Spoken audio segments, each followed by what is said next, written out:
O mes su vyru, kai važiuojame į kelionę, visą laiką mūsų klausinėjo, koks iš tikrųjų yra lietuvių nacionalinis patiekalas. Pavyzdžiui, italai turi pizzą, o austrai turi tą šnicelį. Cepelinai lietuviškas patiekalas. Cepelinai. Radai lietuvišką žodį. Cepelinai. Didžkukulį galima pasakyti. Didžkukulį sugalvojo kalbininkai. Cepelinai. Na, yra dar vidarai, plokštainis. Koks plokštainis? Dar vienas lietuviškas patiekalas. Ja, nu nekelk balsų. Plokštainis. Yra kugelis. Kugelis. Ir kodėl viskas iš bulvių, aš nesuprantu.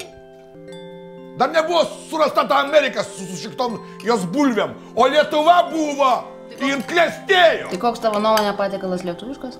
Grikiais farširuotas bebras. Grikiai ir midus. Tėve, gal lietuviško kisieliaus norėtum, ką?